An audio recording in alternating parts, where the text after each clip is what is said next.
and told them all they had done and taught. Then he said to them, "You must come away to some lonely place all by yourselves and rest for a while." For there were so many coming and going that the apostles had no time even to eat. So they went off in a boat to a lonely place where they could be by themselves. But people saw them going, and many could guess where. And from every town they all hurried to the place on foot and reached it before them. So as he stepped ashore, he saw a large crowd, and he took pity on them, because they were like sheep without a shepherd. And he set himself to teach them at some length. The Gospel of the Lord. Praise to you, Lord Jesus Christ. Now, the theme of the reading seems very clear to us today, the idea of the flock and the shepherd and being led indeed to safe and green pastures. I suppose today we see, we don't have to look very far at least around us to see all kinds of sources of division in the world and division in the church, and particularly those for we indeed who are so concerned about our beloved church and our beloved Holy Father, attacks upon the Pope as the chief shepherd and sources of division within the church as much as from without too. So we look at the headlines, we look around us, we see that there are those who hate the church today and would rather see the end of it, particularly in our own country. I've used the image of, it just occurs to me that there are those who, like St. Patrick, who drove the snakes out of Ireland. There are those who want to drive the church and push it over the cliffs of Moher into the sea and have it just forgotten about and effaced from our Irish culture and heritage and history, which is a lamentable situation and a denial of the tremendous good that has come through the church in our own country through successive waves of missionary activity and outstanding good that has come of so many priests, religious and lay faithful down through the centuries. All these great monastic ruins speak their own story with regard to that. And now today, what? We're to just throw it all out, dump it all as so much, has been, dross to be forgotten about, and replace it with what is the question then? What are you going to put in its place? What have you got to offer? If that's the way you really want to push this, give me something, an alternative that's going to be compare in any way. And again, it's an exercise in self-destruction is what's going on there. You have division within a culture of life versus a culture of death. We have an incredible mentality of disdain and disregard for the sanctity of the human life in our own country as much as throughout the world. Those who fail to see, it's mystifying, it's baffling, it's exasperating sometimes why we can't see that life in the womb begins at conception and should be safeguarded and cultivated. Now mind you, there are many innocent victims in this culture of death that we see around us. And so again, a great call for us to be so patient and so charitable and so welcoming of those perhaps who have become victims of this awful culture. For why is there such this massive divide? Those who would see the death of the unborn child in the womb as a right somehow. This is just defies all surely common sense, let alone those of us of faith who see things so differently as well, the sanctity of life in the light of God's love. Divisions don't stop there either. We see within the church all kinds of I'm for Apollos, I'm for Paul.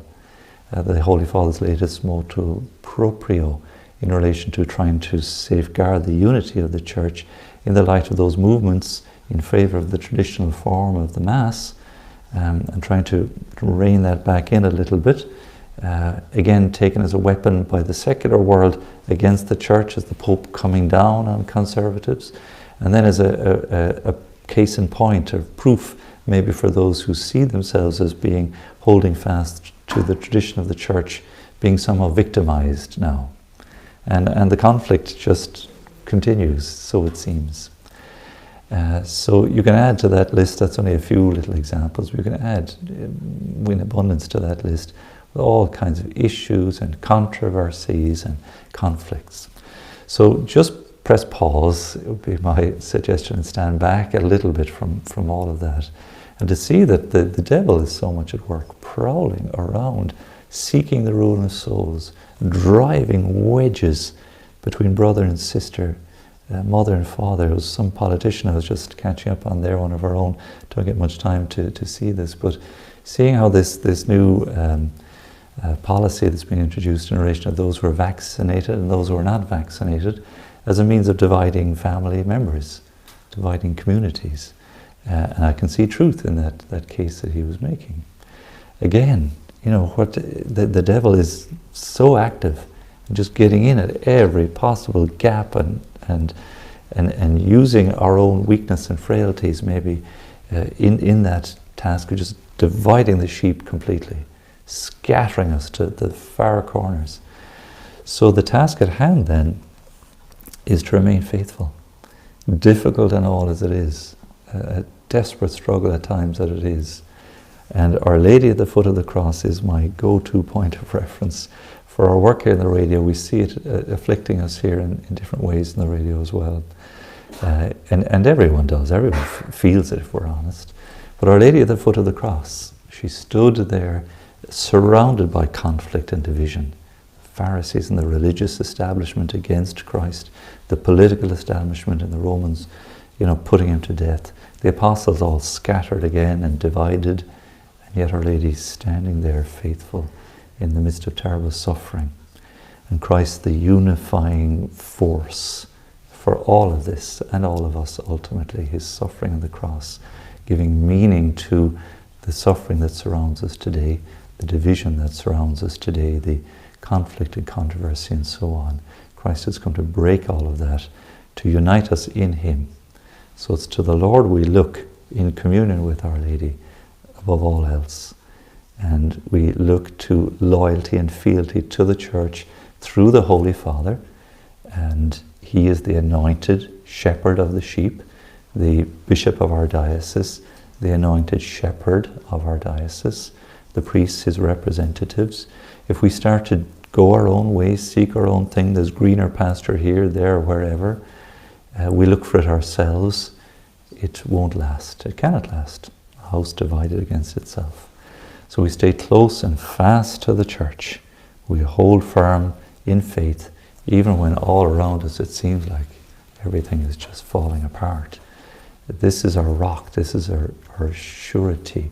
And we only have to look to our own ancestors here in Ireland to see that through the terrible times of penal laws, which it seems are being visited upon us to a certain extent today. It's again, it doesn't have to look very far. We see restrictions, we see again those in opposition. So they are fathers and grandfathers and mothers and grandmothers who go back the generations, face the very same thing in a different time, in a different way, and remain faithful so that we could enjoy the faith today.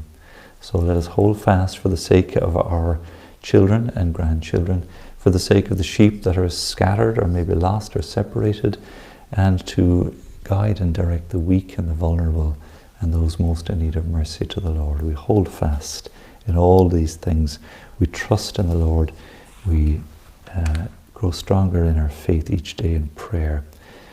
And like Jesus then, seeing the sheep without the shepherd, setting ourselves to accompany them and teach them at great length. We have that part to play today by the power of Christ in communion with our Blessed Lady.